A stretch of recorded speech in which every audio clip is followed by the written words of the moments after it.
बड़ी और सार्थक बहस के साथ हम लेकर हाजिर है 5 की पंचायत। मैं हूं आपके साथ रीमा पराशर। एक तरफ प्रधानमंत्री नरेंद्र मोदी लगातार अपनी संकल्प, जो उनका संकल्प है विकसित भारत का, उस यात्रा को लेकर आगे निकल रहे हैं। आज भी उन्होंने जो लाभार्थी वर्ग है उनके साथ बात की, उनसे जानना चाहा कि क्या वाकई में योजनाएं उनके पास तक पहुंच रही हैं या नहीं पहुंच रही। एक खुशनुमा सी माहौल और तस्वीरें दिखाई दी। बीजेपी ने 400 पार का आंकड़ा तो दे ही दिया है और उसकी तरफ लगातार उनके कदम बढ़ भी निकले हैं। लेकिन एक तरफ दूसरा विपक्षी गठबंधन है जिसका नाम तो डाल दिया गया था। सबसे पहले घोषणा जो हुई वो नाम की हुई, INDIA, लेकिन उसके बाद से अब तक कुछ भी निकलकर सामने नहीं आया। ना तो संयोजक, कहां पर कौन लड़ेगा, सीट कितनी होंगी, चेहरा कौन होगा, तमाम बातें, और हर किसी के जो सुर हैं वो भी अलग अलग तरीके से सामने आ रहे हैं। एनसीपी कह रही है कि पूरे देश भर में सबको लड़ना चाहिए, उसके बाद जितनी सीटें निकलें उसके हिसाब से तय होना चाहिए कि किसके अंदर कितनी हैसियत है। दूसरी तरफ जेडीयू ने 3 सीटों पर अपने उम्मीदवार पहले ही उतार दिए हैं क्योंकि उनको लगा कि बहुत देर हो रही है। राहुल गांधी लगातार अलग तरीके के बयान दे रहे हैं और अगर देखें पश्चिम बंगाल में तो अधीर रंजन चौधरी कांग्रेस पर पानी पी पी कर हमला बोल रहे हैं। लेकिन आज जो सबसे बड़ी बात हुई वो हुई बसपा प्रमुख मायावती की तरफ से। उन्होंने एक तरीके से दलित विरोधी चेहरा ये कहकर धज्जियां उड़ा दी समाजवादी पार्टी की और यह भी कहा कि षड्यंत्रकारी लोग हमारे ऊपर कुछ भी कर सकते हैं। जवाब अखिलेश यादव ने भी दिया। लेकिन इन सब सवालों जवाबों के बीच जिस तरीके से अब आम आदमी पार्टी के साथ दिल्ली में बात चल रही है, पंजाब में भगवंत मान एक थी कांग्रेस कहकर कांग्रेस की धज्जियां उड़ा रहे हैं, तो ये सब घालमेल जो चल रहा है, कैसे लड़ेंगे 2024 की लड़ाई, जरा इसी पर आज बात करने की कोशिश करेंगे। बेहद ही खास मेहमान हमारे साथ जुड़ेंगे, लेकिन सबसे पहले उन बयानों पर नजर डालते हैं जो इस खबर पर चर्चा में रहे।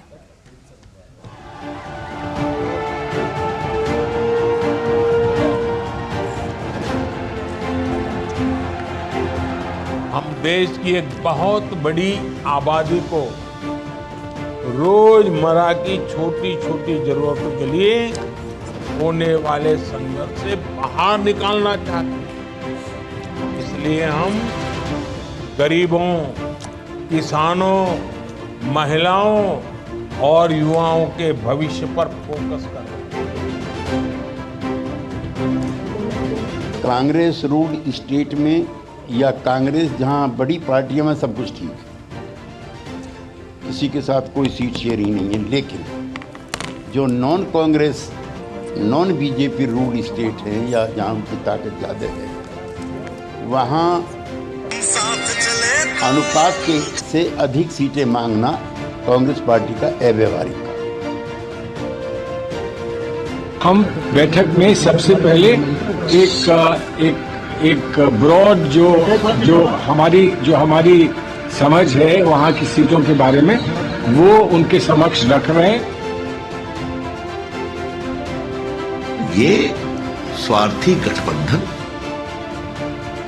मोदी विरोधी गठबंधन, जिसका एक ही काम है कि हम किसी प्रकार से सत्ता में आए और मोदी जी को रोकें। और एक तरफ मोदी जी, एनडीए, भाजपा, भारत का विकास।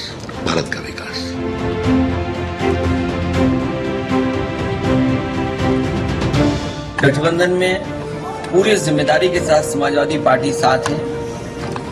गठबंधन में किसको कहां लड़ने का मौका मिलेगा बहुत जल्दी आपको जानकारी मिल जाएगी।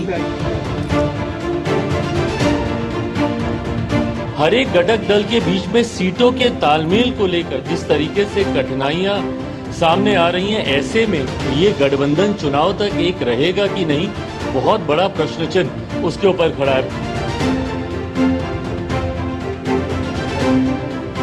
ये तय हुआ कि कैंडिडेट किसी भी दल का हो, वो इंडिया गठबंधन का कैंडिडेट हो। Every party wants to fight every seat, and then there'll be negotiations. Who will do better?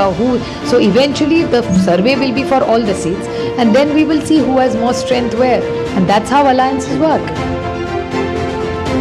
Seat sharing का मामला अब तक के उसका निष्पादन नहीं हुआ है, इसलिए ये चिंता का विषय तो इंडिया गठबंधन के घटक दल के लिए है और खास करके कांग्रेस पार्टी पर महती जिम्मेवारी है।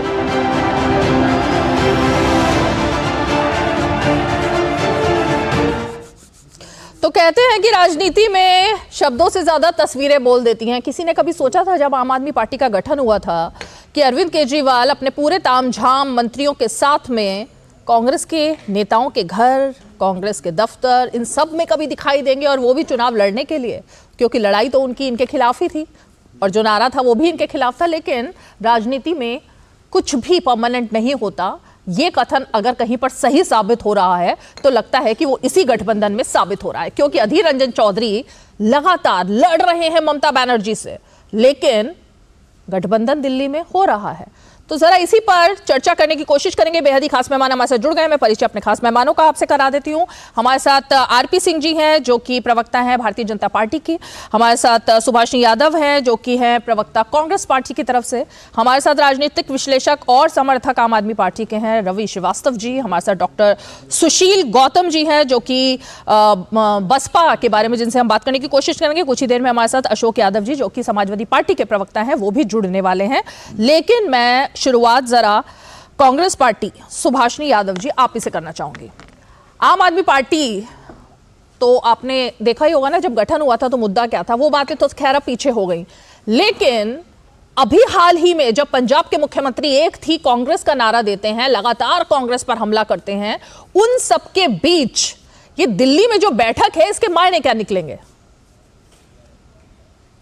देखिए, सबसे पहले तो मैं ये बताना चाहूंगी, जो ये हमारा इंडिया गठबंधन है, ये एक सच्चाई की नींव पे रखा हुआ गठबंधन है और देश को बचाने और लोकतंत्र को बचाने की मुहिम के चलते हुए गठबंधन हुआ है, जहां एक मंच पर सारे सर्वदलीय एक सोच रखने वाले जो देश के हित में काम करना चाहते आए हैं। अभी ये दौर शुरू हुआ है गठबंधन का, और गठबंधन का धर्म ये होता है कि हमें सब कुछ निभाकर चलना है, एक दूसरे की जरूरतों को पूरे करने की हम कोशिश करेंगे। कुछ ना कुछ कमियां हर गठबंधन में रहती है। ये जो हमारे सामने सत्ता पक्ष है, उनके गठबंधन जैसा चोर गठबंधन नहीं है जो मजबूरी के तौर पर किया गया है। आप देखेंगे और राज्यों में जिस तरह से मजबूरी से और दलों को साथ में लाया गया है, ये मजबूरी का गठबंधन नहीं है। ये देश को बचाने के लिए इंडिया गठबंधन है, देश का गठबंधन है, सच्चाई का गठबंधन है। तो यहाँ पर थोड़ा बहुत ऊपर नीचे चलता रहता है और ये दौर अभी शुरू हुआ है।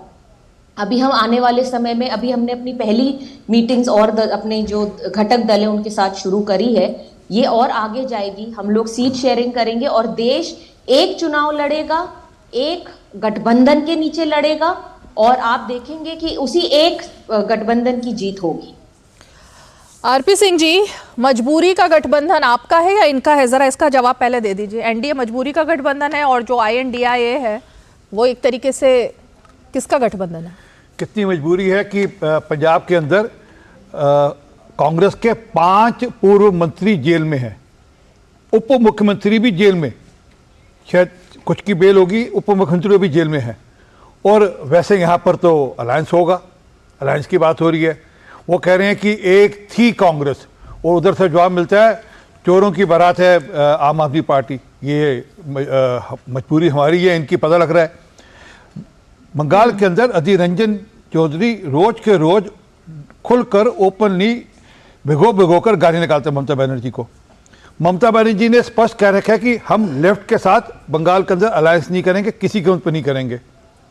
केरल के अंदर कांग्रेस पार्टी लेफ्ट पार्टी के खिलाफ झंडा लेकर खड़ी है। कांग्रेस पार्टी के अध्यक्ष को केरल की सरकार ने जेल में डाल दिया। ये मजबूरी किसकी है दिख रहा है।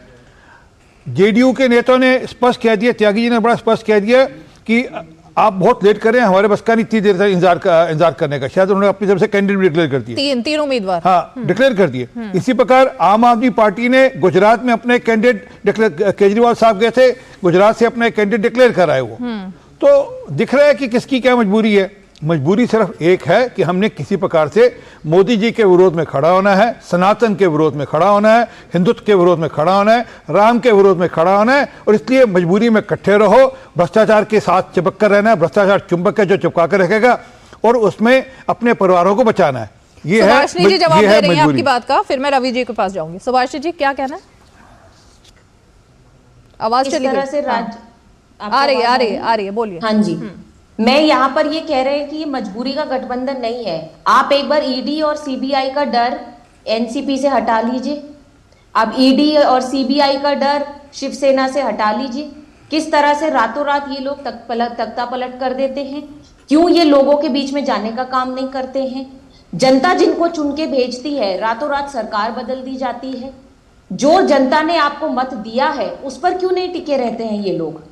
यहाँ पर हम लोगों पे उंगली उठाने मतलब कि गठबंधन या मजबूरी एक तरीके से, फिर सुभाष जी गठबंधन सिर्फ ईडी और सीबीआई के डर में किया जाता है। ओके, जैसे ही ये लोग इस तरफ आएंगे, यहाँ पर ईडी और सीबीआई की लगाम को छोड़ दिया जाएगा और उनके पीछे कर दिया जाएगा। मतलब ये गठबंधन ईडी सीबीआई के खिलाफ है, ये 2024 से इसका कोई वो नहीं है। ये गठबंधन मैं आपको जो बताया, जो एनडीए गठबंधन, एनडीए गठबंधन सिर्फ ईडी और सीबीआई के दम पर बना हुआ है और आपका उनके खिलाफ बना है। गठबंधन है। हमारा गठबंधन देश के हित में है। अच्छा। हमारा गठबंधन सच्चाई का है। हिंदू हम भी है और गर्व से कहते हैं, लेकिन हम किसी धर्म के नाम पर राजनीति नहीं करते हैं। हम धर्म के नाम पर लोगों के बीच में मुद्दा लेकर नहीं जाएंगे। नहीं जाएंगे। कमलनाथ जी तो लेकर गए थे, हनुमान चालीसा का पाठ भी कराया था, मंदिर दर्शन करने गए थे, हनुमान चालीसा उनको आती है, वो गाकर सुनाते थे। ये हमारे देश में हमारे जितने भी दल हैं सबके सब हिंदू हैं, तो हिंदू राष्ट्र की बात भी करी थी सब जैन है। हिंदू राष्ट्र वही राष्ट्र है जहां पर सब धर्म एक साथ मिलकर चले। और हमारे देश की खूबसूरती ये रही है कि सभी राज्य, सभी भाषाएं, सभी तो आप हिंदू राष्ट्र के पक्ष में हैं। हम हिंदू राष्ट्र के पक्ष में हैं, लेकिन अब ऐसे राष्ट्र के पक्ष में हैं जहाँ पे सभी धर्मों को इज्जत दी जाए, जहाँ पे सभी धर्मों को सम्मान दिया जाए, ना कि सिर्फ उसी धर्म के आधार पर आप लोगों के बीच में जाइए। हम इसके पक्ष में नहीं है।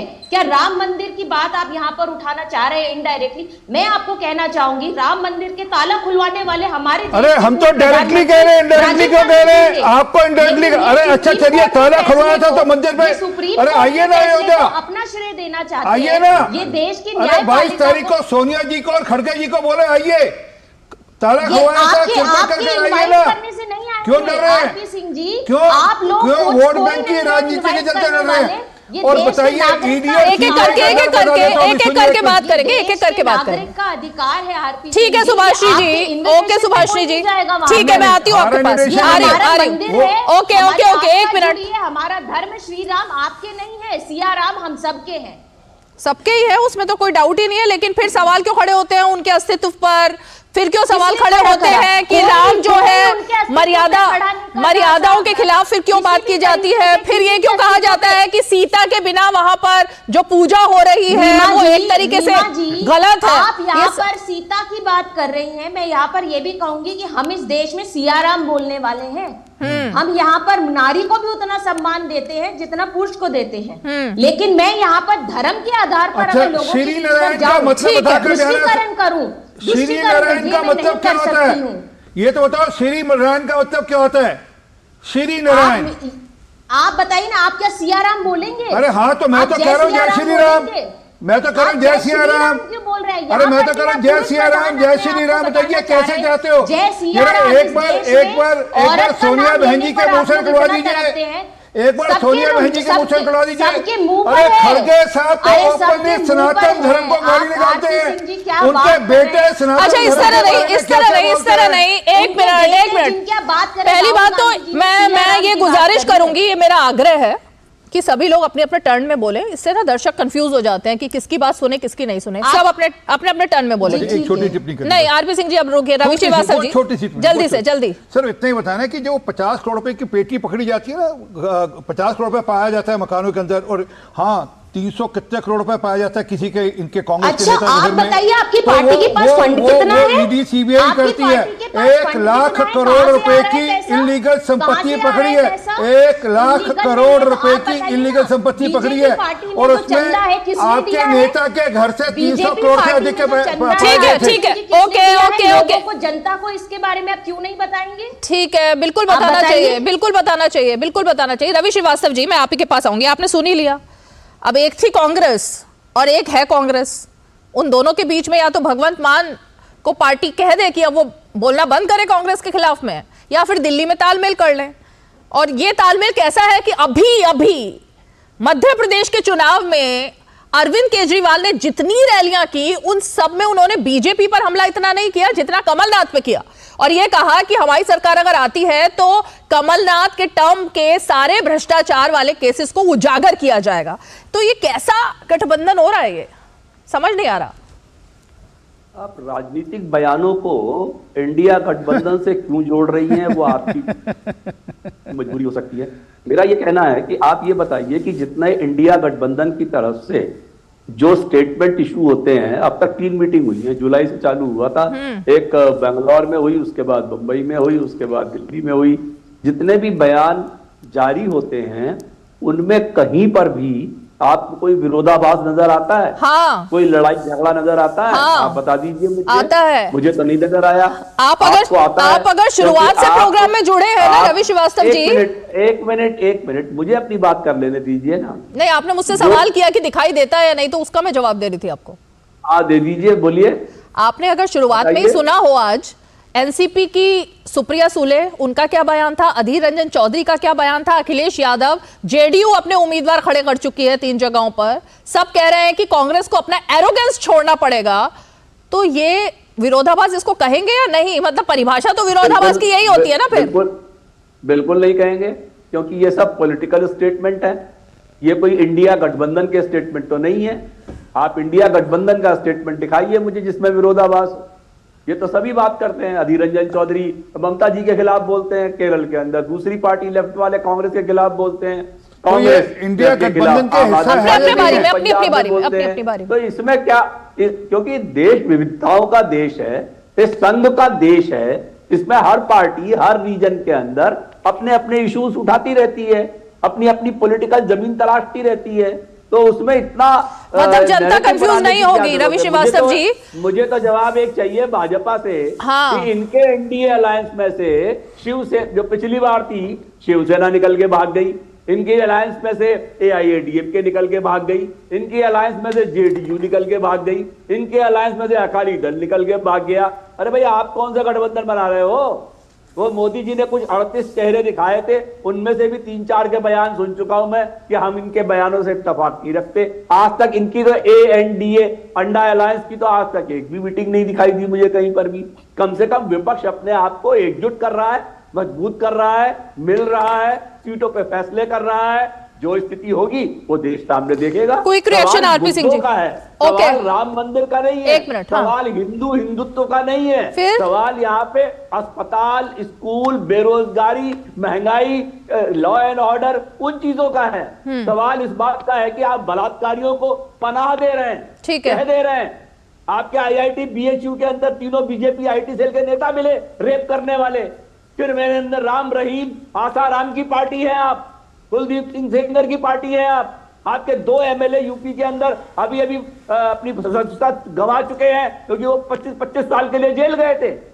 क्या पार्टी हैं आप? आरपी सिंह जी जवाब। ओके, जवाब सुनिए रवि श्रीवास्तव जी, जवाब सुनिए, चेहरा रख रहे हैं, जवाब सुन लीजिए। आरपी सिंह जी जवाब दे रहे हैं आपकी बात का। रुकिए रवि श्रीवास्तव जी, आपने, अरे सुनिए ना सर, ये ट्रेन, ये बुलेट ट्रेन अभी आई नहीं है भारत में। बुलेट ट्रेन की तरह बोलते रहेंगे ना स्पीड से तो कुछ नहीं होगा। अब जवाब सुन लीजिए। एक थे संदीप कुमार, राशन कार्ड के नाम पर महिलाओं का बलात्कार करते थे, वीडियो बनाते थे, पॉर्न फिल्म चलाते थे। एक हैं सतेंद्र जैन, पिछले कई महीनों से, आपको टोका नहीं मैंने बीच में एक बार भी, समझो आप आराम से। बीच में नहीं। देखिए, जो बीच में बोलेगा वो म्यूट हो जाएगा अपने आप, ऑटोमेटिकली जो बीच में बोलेगा वो म्यूट हो जाएगा, इसलिए अपनी अपनी बारी में बोले। एक है सतेंद्र जैन जो पिछले 2 साल से जेल में हैं। एक है मनीष सिसोदिया जो पिछले 1 साल से जेल में 7 बार बेल लगा चुके हैं, 7 बार बेल उनकी उड़ चुकी, कैंसिल हो चुकी है। एक हैं संजय सिंह, वो भी कोशिश कर रहे हैं बेल के लिए। एक है अरविंद केजरीवाल जो ईडी के सामने पेश होने से नकार रहे हैं, डर रहे हैं कि मैं ईडी के सामने पेश नहीं होऊंगा। अरे आज नहीं तो कल तो पेश होना पड़ेगा, जवाब तो देना पड़ेगा, जो भ्रष्टाचार किया उसके बारे में उत्तर देना पड़ेगा। एक ऐसी सरकार की बात कर, ये कह रहे सरकार की बात, एक ऐसी सरकार है जिसके अंदर अस्पताल के अंदर गलत दवाई देने के कारण से 3-3 बच्चों की हत्या हो जाती है और 6 बच्चे अस्पताल में चले जाते हैं, हॉस्पिटल में दाखिल करने पड़ते हैं। ऐसी सरकार है जहां पर नकली दवाइयां, 10% नकली दवाइयां पाई जाती हैं। आरपी सिंह जी कि राम मंदिर पर बात हो रही है, राम मंदिर की जगह अस्पताल पर, बेरोजगारी पर, इन सब पर बात होनी चाहिए। मैं तो हाँ नहीं बिल्कुल, इनको राम पे आस्था नहीं है, ना हनुमान पे, ना हनुमान जी के नाम लेते हैं, पर है किसी को आस्था नहीं है। अरविंद केजरीवाल ने हनुमान चालीसा सुनाई थी मंच से। सुनाई थी ना। हाँ। तो हनुमान जी तो किसके वक्त थे, और ये इनकी राम के प्रति क्या आस्था है दिखती है तो अरविंद केजरीवाल के, ये तो रोज अरविंद केजरीवाल की चालीसा पढ़ने वाले लोगों में से हैं। तो दिखता है कि किस प्रकार से क्या सोच है इनकी, क्या मंशा है इनकी। अरविंद केजरीवाल की रवि श्रीवास्तव जी कौन सी चालीसा है? अरे ये तो अभी गा रहे थे ना, कौन सी चालीसा? छूट दीजिए, अभी सारी चालीसा गा देंगे कि कैसे कैसे कहाँ का कितना भ्रष्टाचार किया, ये सब गा देंगे अभी। परंतु जो सच है वो ये है कि आप में से कोई भी राम के पक्ष में नहीं, कोई भी सनातन के पक्ष में नहीं, वो बात तो तय है। और खड़े होकर ये भी कहा था कि मेरी नानी ने कहा था जहाँ मस्जिद है वहाँ मंदिर नहीं बनना चाहिए, जहाँ मस्जिद है वहाँ मंदिर नहीं बनना चाहिए, ये मेरी नानी ने कहा था। अरविंद केजरीवाल का बयान है, हमारा बयान नहीं है। सिसोदिया साहब ने कहा था मंदिर नहीं बनना चाहिए यहाँ पे, यूनिवर्सिटी बनाओ पहले, आप मंदिर नहीं बनाना चाहिए यहाँ पर, ये बोला था। राम के प्रति कैसी आस्था दिखती है। जो मूल बात है, आज 55 करोड़ लोगों को आयुष्मान भारत के अंतर्गत, हेल्थ स्कीम के अंतर्गत उनकी सेहत की चिंता की जा रही है। ठीक है। 11 करोड़ किसानों को किसान सम्मान निधि देकर उनकी चिंता की जा रही है। ठीक है। लगभग 10 करोड़ बहनों को गैस के चूल्हे और गैस के सिलेंडर दिए गए, और इसी प्रकार से 4 करोड़ लोगों को सिर पे छत दी गई, 10 करोड़ लोगों को घर पे नलके के कनेक्शन दिए गए, ठीक है। लगभग 1.5 करोड़ लोगों को। तो मेरा सवाल यही है, रवि जी आप इस पर पहले क्विक रिएक्शन दीजिए, उसके बाद मैं अशोक जी के पास चलूंगी। देखिए, ये धर्म की अफीम खिला के जनता को होश में बेहोश करने का काम नहीं, लोगों की आस्था है ना, आस्था से कोई खिलवाड़ नहीं आस्था को अफीम बता रहे हैं, आस्था को अफीम बता रहे हैं। आस्था अपने घर में होती है, आस्था का प्रदर्शन नहीं किया जाता। ये तो मंदिर नहीं जाना चाहिए ना आपके अनुसार? किसी बीच में नहीं आरपी सिंह जी, प्लीज बीच में नहीं आरपी सिंह जी, गुरुद्वारे में नहीं जाना चाहिए, आरपी सिंह जी बीच में नहीं। इन्होंने कहा आस्था घर पर, वो अभी बोलने दीजिए ना, वो उनको बोलने दीजिए, फिर आप आइएगा फ्रेम। आपने लड़ा था, आपने मुकदमा भी नहीं लड़ा था, आप तो आज कूद के सवारी करने के लिए आ गए कि हमने बना दिया मंदिर। ये अरे भाई मंदिर बना दिया तो क्या हो गया? आप राम में आस्था आपकी है, अरे भाई राम की आस्था आप बना के रखिए, पर देश जिन आज चीजों से जूझ रहा है, जिसके लिए राहुल गांधी भारत जोड़ो न्याय यात्रा निकाल रहे हैं, जिसके मुद्दे देश के सामने रखे हुए हैं, उनके बारे में तो कभी बात करिए। ओके, सोच रहा था कि एक मिनट रीमा जी, हाँ। मैं तो ये सोच रहा था कि आज की डिबेट शायद बिल्किस बानो पे होगी। अच्छा, मैं तो सोच रहा था आज की डिबेट शायद कांग्रेस का जो उम्मीदवार जो राजस्थान में मंत्री बना दिया गया, आप ये सोच रहे थे, लेकिन मेरा टॉपिक तो ये था, आपको बताया नहीं गया था क्या? के लिए मुद्दे नहीं है, हाँ, आपके लिए मुद्दे नहीं है। रवि श्रीवास्तव जी रुकिए, अरे सुनिए सर, आस्था की जो आप बात कर रहे हैं ना, अयोध्या जाकर देखिए, एक तो ये हर भारतवासी की आस्था है राम मंदिर में, ये तो आप मानेंगे ना। और दूसरी बात ये कि जिसकी आप बात कर रहे हैं वहां पर रोजगार मिल रहे हैं, अयोध्या का पुनर्निर्माण हुआ है, विकसित भारत संकल्प जो चल रहा है उसकी दिशा में दिखाई दे रहा है। तो एक मिनट, तो ये अरविंद केजरीवाल, एक मिनट सुनिए रवि श्रीवास्तव जी, अगर आस्था का कोई मतलब नहीं है तो दिल्ली सरकार क्यों तीर्थ पर लेकर जाती है बुजुर्गों को? आस्था भारत में क्यों लेकर जाती है? देश में है अपने, उसकी आस्था राम मंदिर से अलग है। किनकी? हर एक संप्रदाय के लोग हैं, हर एक धर्म के लोग हैं, अपने अपने धर्म में विश्वास रखते हैं। राम में सबकी आस्था है, आपकी जानकारी के लिए, राम में सबकी आस्था है, राम पूजनीय भी है, अनुकरणीय भी है राम, ये बात स्पष्ट समझ लीजिए। राम में सबकी आस्था है, वो मुसलमान हो, हिंदू हो, सिख हो, ईसाई हो, बौद्ध हो, सबकी, जैन हो, सबकी आस्था है राम में। ये सर आपके मन में है कि राम में आस्था नहीं है? हर भारतीय के मन में राम के लिए आस्था है सर, आपके अंदर नहीं है। ये जो आप राम विरोधी है, जो नास्तिक है, आपके मन में नहीं है राम के प्रति आस्था। आप राम विरोधी है, आप सनातन विरोधी है, आप हिंदू विरोधी है, ठीक है, हमें सबको पता है। चलिए आगे बढ़ते हैं। एक और खबर, रुकिए, ठीक है रवि जी, आप अपनी पर्सनल बात को यहाँ पर आप रख रहे हैं, मुझे अच्छा लग रहा है, लेकिन अशोक यादव जी, दलित विरोधी चेहरा अखिलेश यादव, बहन जी का ट्वीट आपने देखा होगा आज, उन्होंने वो सारी दास्तान गेस्ट हाउस कांड से लेकर के अभी भी उनको लग रहा है कि किस तरीके से धमकाया जा रहा है, डराया जा रहा है, और सिर्फ बसपा के खिलाफ। ये तो बहुत बड़ा स्टेटमेंट हो गया ना फिर, दलित विरोधी आपका एक जो आप वोट बैंक बनाने की कोशिश कर रहे थे, तो मायावती ने तो उसको चूर चूर कर दिया आज। रीमा जी, बहन जी के ऊपर या बीएसपी के ऊपर अभी हम कोई कमेंट नहीं करेंगे। क्यों? रह गई बात रह गई बात कि जो इंडिया गठबंधन को लेकर अरे क्यों कमेंट नहीं करेंगे? उन्होंने इतना बड़ा आरोप लगाया, आप ये देखिए ट्वीट चल रहा है साथ साथ में स्क्रीन पर। ठीक है। सपा मुखिया जिससे भी गठबंधन की बात करते हैं उनकी पहली शर्त बसपा से दूरी बनाए रखने की होती है। ये बात वो साफ साफ कह रहे हैं। दूसरी तरफ वो कह रहे हैं 1995 में जो घिनौना कृत्य किया था और दलित विरोधी फैसले लिए थे उसके लिए आपकी पार्टी जानी जाती है। इतनी बड़ी बात पर आप कमेंट नहीं करेंगे? नहीं, देखिए बहन जी पे हम लोग कोई कमेंट नहीं करेंगे। देखिए रीमा जी, जिस तरह से मीडिया में 2-3 तरह के एजेंडे हैं, एक एजेंडा अयोध्या का, वो अलग बात है। मीडिया में एजेंडा नहीं है, ये देश के एजेंडे हैं। मीडिया में एजेंडा नहीं चल रहे हैं ये। देखिए रीमा जी, मुझे बोलने दीजिए। ये देश के एजेंडे है ना, मीडिया को क्यों बीच में लाते हैं आप हर बात पर आप लोग? रीमा जी, जिस तरह से बिल्डिंग्स के ऊपर लिखा रहता है ना कि you are under CCTV surveillance, उस तरह से India alliance under microscopic surveillance of BJP and media. हम लोग बिल्कुल माइक्रोस्कोपिक सर्विलेंस पे हैं। माइक्रोस्कोपिक जो इलेक्ट्रॉन माइक्रोस्कोप होती है ना, इसमें सब कुछ सारे पार्टिकल्स सब दिख जाते हैं, तो उस टाइप के सर्विलेंस में हम लोग हैं।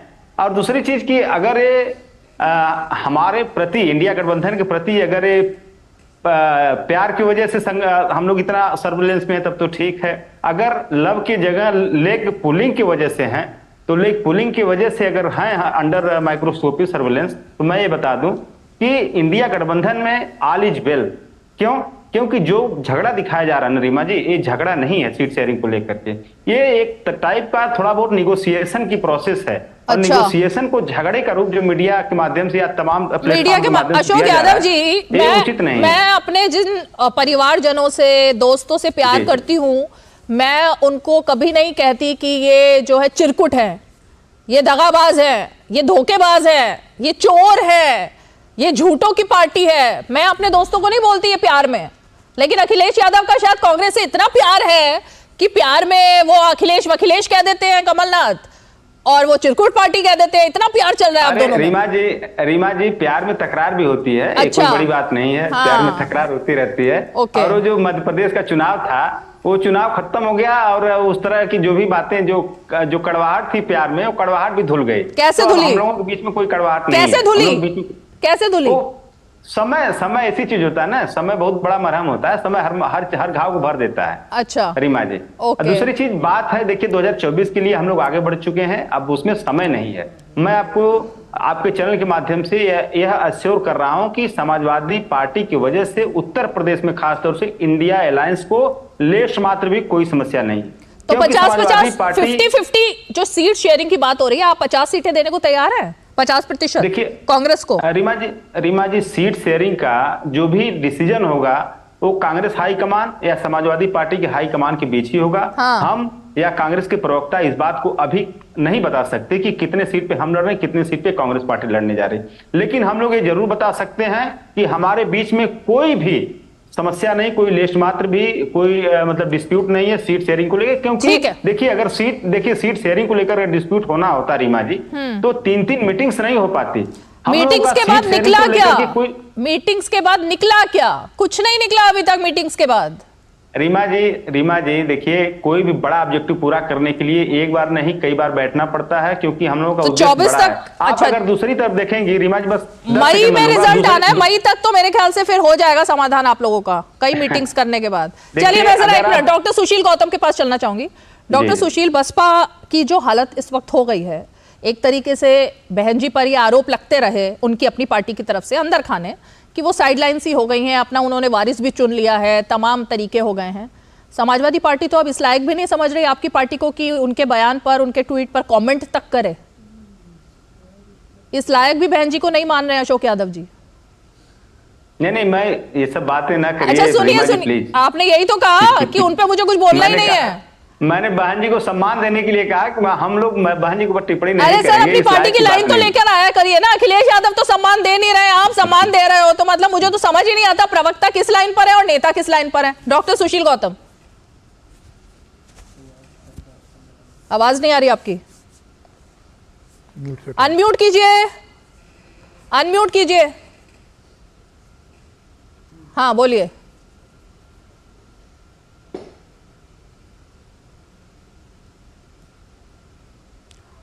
सुशील गौतम की आवाज नहीं आ रही है, मैं दोबारा से जाऊंगी उनके पास। चलिए सुशील जी आवाज आ रही है? नहीं आ रही आवाज उनकी। आरपी सिंह जी इसका जवाब देंगे पहले जो उन्होंने कहा अशोक यादव जी ने, फिर मैं जरा सुभाषिनी जी का रुख करूंगी। देखिए क्या है कि सपा और बसपा के संबंध कैसे रहे हैं सबको जानकारी है, खट्टे मीठे से संबंध रहे हैं। समय समय पर सपा ने बसपा का उपयोग करने की कोशिश करी और बाद में उनको जैसे गुठली में से आम में से गुठली निकाल कर फेंक देते हैं वैसे फेंका भी है।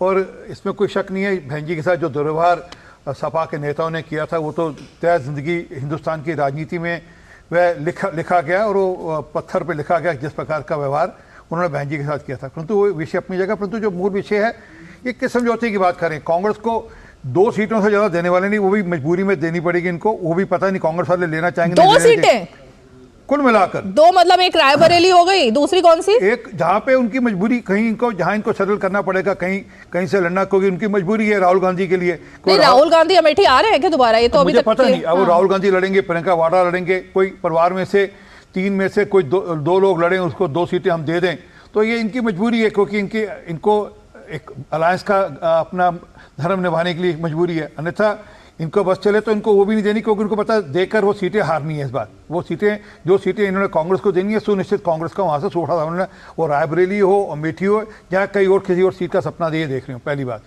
दूसरी बात ये है कि आज ये कह रहे हैं कि नहीं वो तो असेंबली चुनाव की बात ही निकल के ख़त्म हो गई।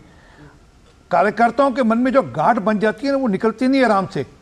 नहीं तो दोनों का अलायंस थोड़ी ना हो रहा है आरपी सिंह जी। ये अगर नहीं कार्यकर्ता दोनों का अलायंस नहीं हो रहा, बसपा बाहर है इन सबसे। नहीं बसपा की बात नहीं कर रहा मैं सपा और कांग्रेस की बात भी कर रहा हूँ। अगर कोई अलायंस कर 2 सीटें लेकर अलायंस कर भी ले रहा दें कि हमारा अलायंस हो गया। अजय राय की जो स्टेटमेंट्स आई हैं या इनके बाकी कांग्रेस के नेताओं की जो स्टेटमेंट आई है या सपा के जो वहाँ के क्षेत्रीय नेताओं की जो कांग्रेस के प्रति स्टेटमेंट आई है वो आपस में जो खटास है वो बन चुकी है। सुभाषिनी जी मैं आप ही से जानना चाहूंगी, उत्तर प्रदेश में आप खुद बताइए क्या 50-50 कांग्रेस की इस वक्त ये हालत है कि वो अखिलेश यादव से 50% की मांग कर ले? मतलब कितने सांसद है अभी? पहली बात तो मैं ये नहीं समझ रही हूँ कि ये आरपी सिंह जी बीजेपी के प्रवक्ता है या इंडिया गठबंधन के प्रवक्ता है जो इतना सब कुछ जानते हैं इस गठबंधन के बारे में। अरे रोज अखबार में छपता है। अपनी बारी में अब अपनी बारी में रोज अखबार में छपता है। आरपी सिंह जी रुकिए बोलने दीजिए। हाँ जी आरपी जी बोलिए, सॉरी बोलिए बहन, मुझे बोलने दीजिए। मैं यहाँ पर अपनी पार्टी का पक्ष रख रही हूँ, मैं यहाँ पर इंडिया गठबंधन की भी बात नहीं कर रही हूँ। यहाँ पर अशोक यादव जी भी हैं, रवि श्रीवास्तव जी भी है, जो सब इंडिया गठबंधन के सदस्य हैं हमारी पार्टी। पर यहाँ पर अधिकार सिर्फ उन्हीं कमिटीज का है, उन्हीं लोगों का है जो लोग इस पर बयान दे सकते हैं। यहाँ पर आप लोग खींचतान कर रहे हैं सीट शेयरिंग के ऊपर। मुझे ये नहीं समझ आता है कि यहाँ पर जो एनडीए के मजबूरी के घटक दल है उनकी बातें क्यों नहीं की जा रही है, उनकी बातें यहाँ पर सीट शेयरिंग की क्यों नहीं जा रही कि यहाँ पर चिराग पासवान जी को कितनी सीट पर चुनाव लड़ाया जाएगा और जो एनसीपी और शिवसेना के नेताओं को कितने सीटों पे चुनाव लड़ाया जाएगा। हमारे यहाँ पर दौर शुरू हुआ है, बातें चल रही हैं। बड़ी बड़ी जंग जब लड़ी जाती है तो उसमें सब लोग मिल बैठ के फैसला करते हैं और उस जंग को जीतने की योजना बनाते हैं। नहीं सुभाषिनी जी मेरा सवाल कुछ और था, मेरा सवाल कुछ और था। मैं यहाँ पर एक बात और कहना चाहूंगी। आपने बीच में से उनसे बात पूछते पूछते यूपी के ऊपर आए थे। ये यहाँ पर परिवारवाद की बात कर रहे हैं आपकी पार्टी में। आप मुझे बता दीजिए अनुराग ठाकुर कौन है,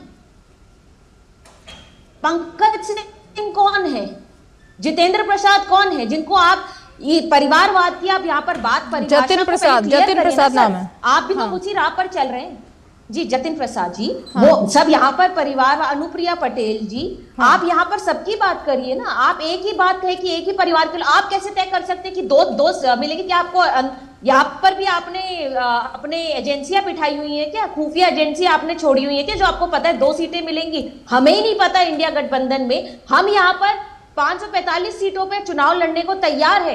ये एक कोई भी राष्ट्रीय पार्टी उसका अधिकार है, उसका धर्म है कि वो सारी सीटों पर अपनी तैयारी कर रखे।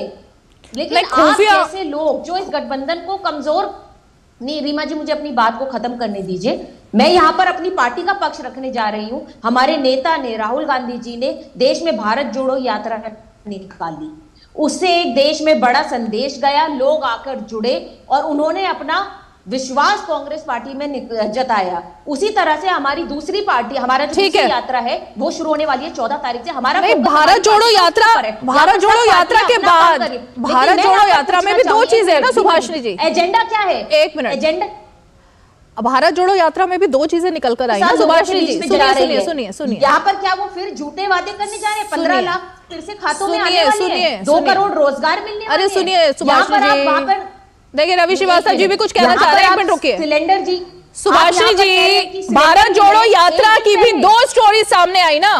एक, भारत जोड़ो यात्रा के बाद कांग्रेस का कहीं पे प्रदर्शन ऐसा तो उन्नत हुआ नहीं अगर हिमाचल को छोड़ दो, और हिमाचल में भारत जोड़ो यात्रा गई नहीं थी। दूसरी बात ये कि खुद राहुल गांधी ने कहा था कि वो तो भारत को जानने और समझने के लिए निकले हैं, तो वो खुद ही भारत को समझने के लिए निकले थे, तो उसका इंपैक्ट क्या था? आपने ये आप मीडिया परसेप्शन बनाती है, जनता हमारे साथ है। हम तो परसेप्शन उसी बात पर बनाते हैं जिस पर बयान आते हैं। बयानों को समझना और परखना ही तो मीडिया का काम है। रवि श्रीवास्तव जी, 1 मिनट। देश की जनता, ओके, एक जनता हमारे साथ है, वो वोट हमारे कितने परसेंट के साथ नहीं, 1% 60 कांग्रेस के साथ लोगों का गठबंधन है, इंडिया गठबंधन। अच्छा, इंडिया गठबंधन 60% लोगों का गठबंधन आंध्र में है वो, ये मेजॉरिटी हमारे साथ है। आंध्र में है, उड़ीसा में है, तेलंगाना में है। रवि श्रीवास्तव जी, दिल्ली में आम आदमी पार्टी की सरकार है, पंजाब में आम आदमी पार्टी की सरकार है, क्या 50-50 का फॉर्मूला आप लोग दे पाएंगे कांग्रेस पार्टी को, और भगवंत मान मान जाएंगे इसके लिए? वो पार्टी का जो शीर्ष नेतृत्व है वो इसका निर्णय लेगा, और निश्चित रूप से एक नतीजे पे जरूर पहुंचेंगे, क्योंकि अरविंद केजरीवाल इंडिया अलायंस के एक महत्वपूर्ण मेंबर हैं और उन्होंने बराबर अपना कंट्रीब्यूशन उसमें गुजरात में जो घोषणा कर रहे हैं वो पहुंचे। मैं थोड़ा सा एक जवाब देना चाहता हूं, जो मित्र मेरे अभी बता रहे थे कि ये हो गया और 11 करोड़ लोगों को ये राशि मिल गई और उनको वो राशि मिल गई। इतनी बड़ी इकोनॉमी में आज भी 80 करोड़ लोग 5 किलो राशन पर जिंदा रहते हैं।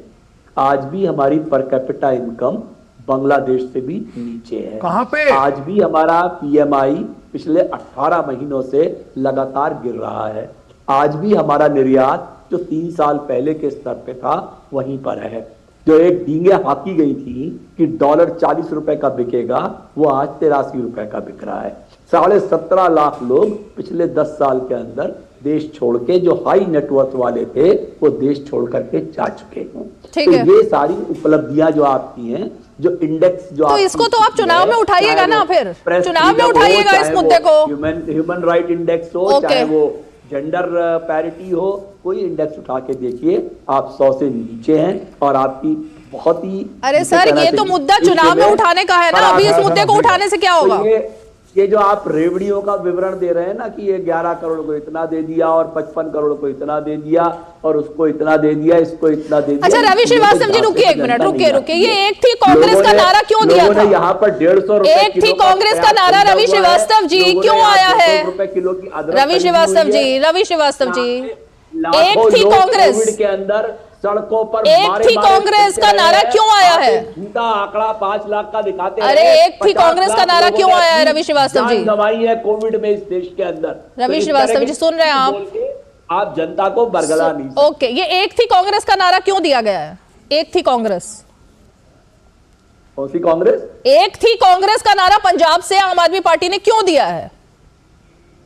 एक थी कांग्रेस का क्या मतलब है? बताइए। कांग्रेस तो एक थी कांग्रेस क्यों बोला गया? क्यों बोला गया? कुछ भी आपका काम है किसी भी छोटे मोटे नेता के बयान को उठा के एक डिबेट चलाने का। अरे कोई इंडिया अलायंस के किसी भगवंत मान जी छोटे मोटे नेता हैं, भगवंत मान जी छोटे मोटे नेता हैं, जो नेता हो। अरे भगवंत मान जी कमेटी का मेंबर छोटे मोटे नेता है, छोटे तो नहीं मोटे तो जरूर है। ये तो वही बात हो गई अखिलेश वाली। चिरकुट बोला, एक राज्य के पूर्व मुख्यमंत्री, उनको अखिलेश बोल दिया। भगवंत मान को छोटे मोटे नेता बोला जा रहा है। मैं समझ नहीं पा रही, फिर बड़े नेता कौन होते हैं?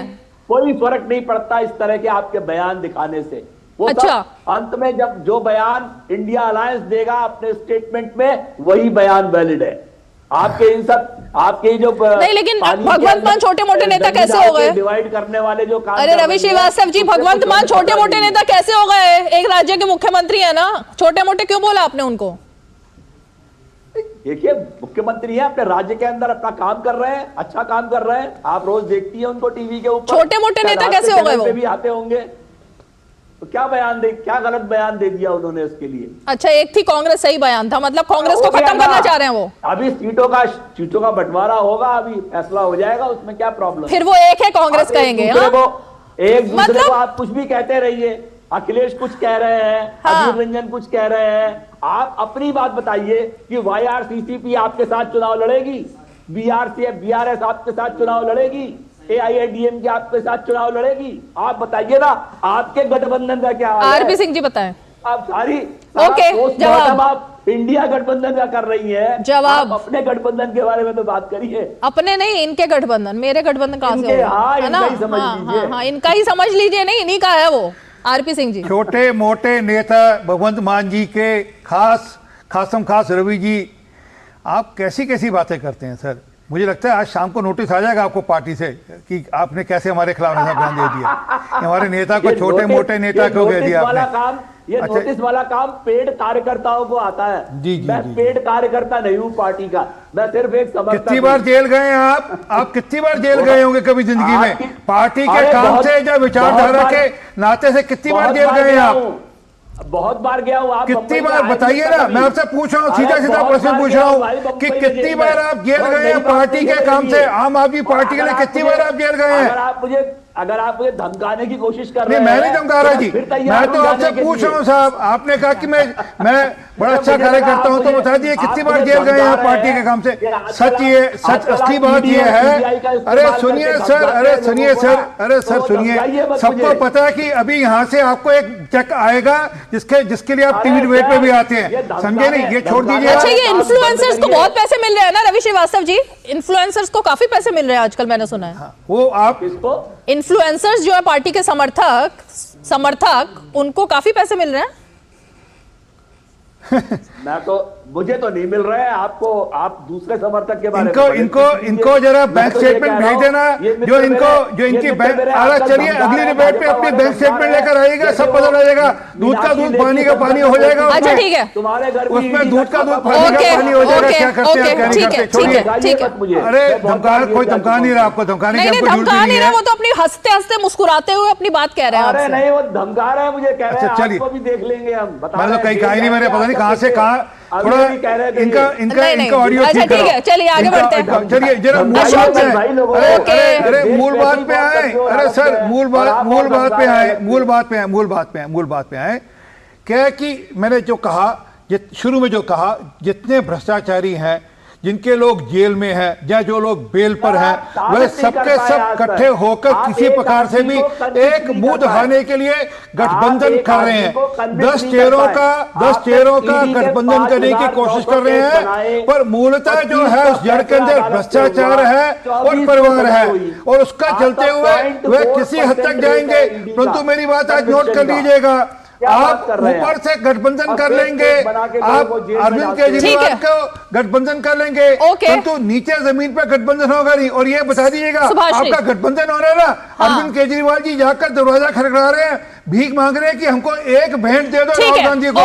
और एक भेंट नहीं मिल पा रही आपको, एक अपॉइंटमेंट नहीं दे रहे राहुल गांधी आपको। ठीक है सुभाषिनी जी, मैं सिर्फ क्योंकि आपने कहा कि सबके अलग अलग बयान और वो सब हैं, सुप्रिया सूले अगर ये कह रही हैं गठबंधन में होकर के भी कि पूरे देश में सब सीटों पर सब लड़ें, उसके बाद सर्वे करें किसके पास कितनी सीटें आई हैं और उसका उतना क्लेम बनेगा। दूसरी तरफ आपने केसी त्यागी को सुना, जेडीयू कह रहा है कि, और नीतीश कुमार खुद कह चुके हैं कि नॉन सीरियस है कांग्रेस पार्टी, गठबंधन को लेकर सीरियस है ही नहीं। ये बयान मीडिया नहीं कह रही है और ना ही मीडिया उनसे बुलवा रही है, खुद नेता आकर बयान दे रहे हैं। हमारा काम है उन बयानों को दिखाना। तो सुभाषिनी जी, जब आपके अलाइज आप पर विश्वास नहीं करते तो फिर कहां का अलायंस है ये? रीवा जी, बहुत अच्छी बात दिखा रहे हैं आप मीडिया में, देश को काफी कुछ पता चल रहा है। मैं यहाँ पर मीडिया से सवाल पूछना चाहूंगी, क्या यहाँ पर 8 महीने से जलते हुए मणिपुर की बात नहीं करनी चाहिए? क्या वो जरूरी नहीं है? क्या चुनाव हमारी चौखट पे खड़े हैं? चुनाव तो अभी बहुत दूर है, अभी तो अलायंस का दौर और सीट शेयरिंग का दौर शुरू हुआ है। क्या यहाँ पर पहलवान बेटियों को जो न्याय मांग रही थी उनके साथ जो नाइंसाफी हुई उसकी बात नहीं करनी चाहिए? जो IIT BHU 60 दिन तक उन्हें बचाया जा रहा है, उनका कुछ अता पता नहीं, उसकी बात नहीं करना चाहिए? भारत के ऊपर जो 205 लाख करोड़ का कर्ज है उसकी बात नहीं करनी चाहिए? लेकिन आप यहाँ पर सब यही बात करेंगे, बीजेपी पार्टी के प्रवक्ता अभी यही बात कहेंगे कि एक अकेला सब पर भारी। बिल्कुल भारी है, इतने सारे मुद्दे हैं देश में बात करने के लिए। आप यहाँ पर जिन लोगों के बयान की मुझे बता रहे, क्या वो इंडिया गठबंधन का बयान दिक्कत है? बार बार दिक्कत यही है, चाहूंगी दिक्कत यही है सुभाष जी। गठबंधन के किसी भी मीडिया पैनलिस्ट या किसी भी जो कम्युनिकेशन जो इसके अधिकार जिसको है, उन लोगों ने ये बात करी है? जी नहीं, ये एक पार्टी का स्टेटमेंट है। केसी त्यागी क्या है? ओके, केसी त्यागी जी को अधिकार नहीं, केसी त्यागी जी क्या है? नहीं है। एक मिनट सुभाषिनी जी, पहली बात सुभाषिनी जी सुनिए इस चीज का जवाब आपने क्योंकि सवाल मीडिया पर खड़ा किया इसलिए मैं जवाब दे दूं। एक मिनट रुकिए मैडम रुकिए सुभाषिनी जी, आपने क्योंकि मीडिया के कर्तव्य याद दिलाए हैं तो मैं जरा थोड़ा सा बता देती हूँ। 1 मिनट रुकिए आप। नहीं, 4 महीने दूर मीडिया जब राहुल गांधी पर स्टोरी करे तो दिक्कत, कांग्रेस पार्टी की चर्चा करे तो दिक्कत, ना चर्चा करे तो कहा जाता है कि मीडिया बिक चुका है, हमें दिखाता ही नहीं है। उसके अलावा सुनिए कोई दिक्कत नहीं, इंडी गठबंधन की हम बात करें तो दिक्कत, और ना बात करें तो कहा जाता है हम सिर्फ बीजेपी को दिखाते हैं। तो मैडम एक तरफ सोच लीजिए ना, मीडिया किसके साथ है? की बात कर रहे हैं सुभाषिनी जी, गठबंधन में आप नेताओं के चक्कर में मीडिया को मत धकेलिए। ये आपका एजेंडा होगा, मीडिया का एजेंडा नहीं है। बात करिए रीमा, मीडिया का एजेंडा नहीं है ये सुभाषिनी जी। आप बताइए मणिपुर पे मीडिया का एजेंडा नहीं है। राहुल गांधी को लगता है हम उनको नहीं दिखाते, और जब उनको दिखाया जाता है तो भी उनको प्रॉब्लम होती है। मैंने जो 5 सवाल किए इसका जवाब देंगे आरती सिंह? मणिपुर को लेकर के जितने दिन तक आप लोगों ने चक्का जाम किया पार्लियामेंट का, किस मीडिया ने नहीं दिखाया? किस मीडिया ने नहीं दिखाया? मैं यही जानना चाहती हूँ। आपने क्योंकि मीडिया पर सवाल खड़ा किया इसलिए मैं जवाब दे रही हूँ। नहीं, 1 मिनट, मीडिया को अपनी इस डिबेट से दूर रखा करें, मीडिया को दूर रखा करें अपनी डिबेट से। बीजेपी IIT सेल के लोग खुलेआम रेपिस्ट घूम रहे हैं, उस पर आप बात कर ही नहीं रहे हैं। आज हमारे कांग्रेस का राजस्थान में MLA बन के आया, आप उस पर तो बात कर ही नहीं रहे हैं। कोई चर्चा ही नहीं है उस चीज की। हो गया आपका, तो मैं जवाब देता हूं। 70 साल के कांग्रेस का MLA जो पकड़ा गया, आपको क्या पता मतभेद है? हमें पता है, हमारी पार्टी यहाँ पर मजबूती से गठबंधन धर्म निभा रही है। हम लोग चाहते हैं। मेरा सवाल कुछ और था। मेरा सवाल ये था कि आपके ऊपर अगर एरोगेंस का निशाना किया जा रहा है कांग्रेस पार्टी पर, तो उसका जवाब क्या है सुभाषिनी जी? मेन घटक दल कांग्रेस पार्टी है। हम लोग लोगों के बीच में एक अच्छी ऑपोजिशन की भूमिका निभा रहे हैं। हम यहाँ पर एक सकारात्मक सोच लेकर सबको साथ लेकर चले, साझी विरासत बचाने का काम कर रहे हैं। लेकिन आप यहाँ पर उसकी बात ही नहीं करेंगे। साझी, ये तो आपको पता ही नहीं होगा क्या है। अधीर रंजन चौधरी लोकसभा में पार्टी के लीडर, उनको छुटभैया नेता तो आप नहीं समझती है ना? मैंने बड़े लीडर है ना वो अगर ममता बनर्जी के खिलाफ बोल रहे हैं तो उनके बयान को दर्ज किया जाए या नहीं किया जाए? लोकसभा के नेता है वो, बंगाल में हमारे नेता है वो, वहां की बात कर रहे हैं। क्या उन्होंने इंडिया अलायंस की बात करी? ममता बनर्जी इंडिया अलायंस में है या नहीं है? आप मुझे बात बताएं। अधीर रंजन चौधरी इंडिया अलायंस के ऑफिशियल स्पीकर या ऑफिशियल स्पोक्स पर्सन है कि है या नहीं? मुझे ये बताओ। मैं खुद नहीं हूँ, अशोक जी नहीं है, रवि जी नहीं है, यहाँ पर एनडीए के ऑफिशियल स्पीकर नहीं। तो एक बात यहाँ पर सुभाषिनी जी हुआ है मैडम। अरे मैडम, धीरे धीरे आपके सामने सारी चीजें खुल जाएंगी सुभाषिनी जी। फिर अच्छा ये होगा जब इन मुद्दों पर चर्चा की जाए मीडिया में तो ऑफिशियल प्रवक्ताओं को रखना चाहिए पार्टी को अपना पक्ष रखने के लिए। जिनको कुछ पता ही नहीं है, जो बोलने के लिए अधिकृत ही नहीं है, वो प्रवक्ता आते क्यों चैनल पर बात करने के लिए? फिर आप मुझे बताइए मैडम कि यहाँ पर हर एक तरीके से जब गठबंधन का दौर में सीट शेयरिंग की बातें शुरू हुई है, मैं यहाँ पर पहले कैसे कमेंट कर दूं कि कौन कितनी सीटों पे लड़ेगा? जब ये चीजें डेवलप होंगी आपके सामने आएंगी। अशोक यादव जी, आप ये एक मिनट रुकिए। अशोक यादव जी, मैं सिर्फ 1 मिनट रुकिए। आरपी सिंह जी, कुछ कह दूं मेरे बारे में? कमाल हो गई। आपके बारे में कुछ नहीं कहा, मीडिया पर हम बोल रही है तब से। मैं अपनी बात को खत्म करना चाहूंगी मैडम। ये देश सच्ची बोली से चलेगा, गोली से नहीं चलेगा। गोली कौन चला रहा है? गोली कौन चला रहा है? गोलियां दी जा रही है यहाँ पर, गोलियां चलाई जा रही, सच्चाई की बात नहीं करी जाएगी। चलो आरपी सिंह जी जवाब देंगे। वर्तमान में सच्चाई चल रही है उसकी बात ठीक है गोलियां चलाई जाएगी। ओके, गोली कौन चला रहा है? आरपी सिंह जी, 70 साल के एक मेवाराम है बारमेड के, वो गोलियां चला रहे हैं छोटी छोटी बच्चियों के ऊपर। मैं सिर्फ इतना ही याद दिलाना चाहता था। आप अपने बारे में कुछ नहीं बताएंगे? कभी शीशा देखा कभी अपना? कभी मैं अगर शीशा दिखाऊं तो वो नैना सानी से लेकर अब तक का 70 साल का मेवराम तक के किस्से सुना दूंगा आपको, और 700 लोग ऐसे होंगे आपके। अपने भी 50 अरे टोका क्या आपको मैंने बीच में? अच्छी बात नहीं ना, जब आप बोली तो सुना ना पूरा आपको मैंने। और दूसरी बात, केसी त्यागी वरिष्ठ आपके पार्टी के, उनकी जेडीयू के नेता है। मेरी पार्टी के नहीं, अरे जेडीयू के नेता अजय रंजन चौधरी आपकी पार्टी के। अरे एक मिनट सुनो ना बहन, अरे सुनिए ना, अजय रंजन चौधरी आपकी पार्टी के वरिष्ठ नेता हैं, आपके संसदीय दल के वहां पे पार्टी को लीड करते हैं। से रिलेटेड बात करेंगे। अरे तो वो उनको रोको, वो ममता बनर्जी को भिगो भगो कर जूते मत मारा करें, वो ममता बनर्जी को भिगो भगो कर जूते मत मारा करें।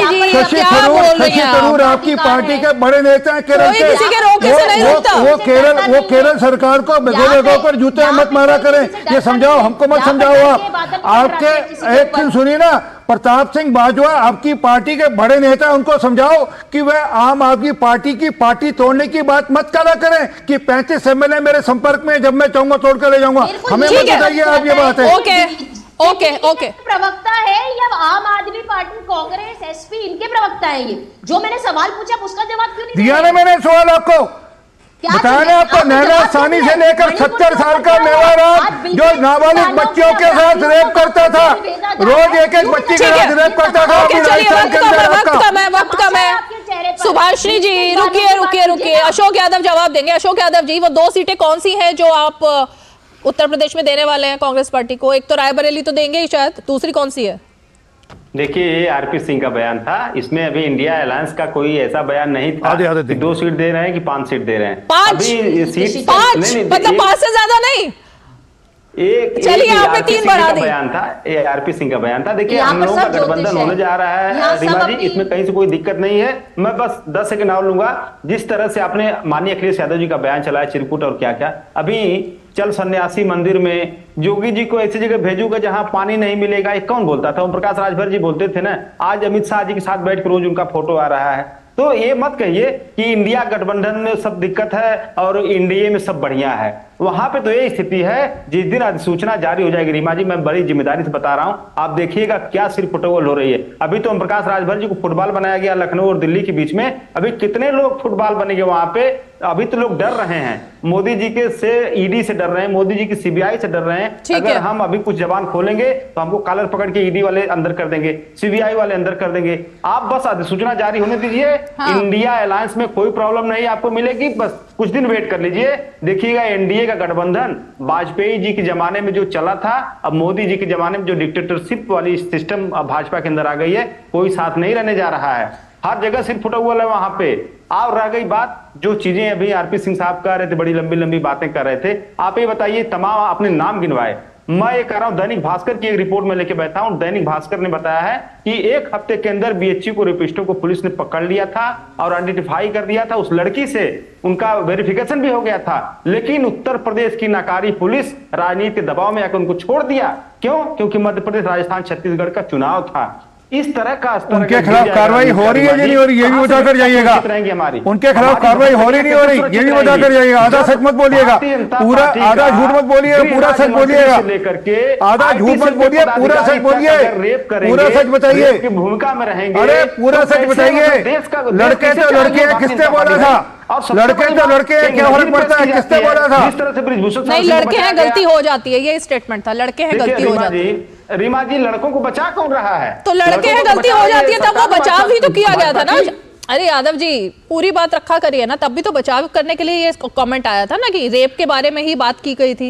लड़के हैं, उनसे गलती हो जाती है। मुलायम सिंह जी ने बड़ा स्पष्ट बताया था हो जाती है कि सीबीआई कैसे उनकी बाजू मोड़ रही है। सीबीआई ने कैसे मुलायम सिंह जी की बाजू मोड़ी थी, वो मुलायम सिंह जी ने खुद बता दिया था। नहीं, आधा अधूरा कमेंट नहीं करना चाहिए। इंटरनेशनल लेवल के रेपिस्ट। ठीक है, चलिए, बहुत बहुत शुक्रिया। आप सभी खास मेहमान आज 5 की पंचायत में हमारे साथ जुड़े, और इसीलिए जब गठबंधन की बात होती है तो बगले झांकने से कुछ नतीजा तो नहीं निकलता है, क्योंकि जनता जो है वो तो जवाब मांगती है, और जनता के जवाब हमारे जरिए अगर हम नेताओं से पूछें, प्रवक्ताओं से पूछें, तो जाहिर तौर पर जवाब देना बनता है। लेकिन जनता है, पब्लिक है, सब जानती है, वो ये भी देख रही है कि एक दूसरे के खिलाफ माथापच्ची जो चल रही है उसके पीछे की क्या स्टोरी है, और वो ये भी देखेगी वोट देने से पहले कि आखिर असलियत क्या है इन पार्टियों और नेताओं की। आज 5 की पंचायत में इतना ही, कल फिर होगी मुलाकात, तब तक के लिए हमें दीजिए इजाजत, नमस्कार।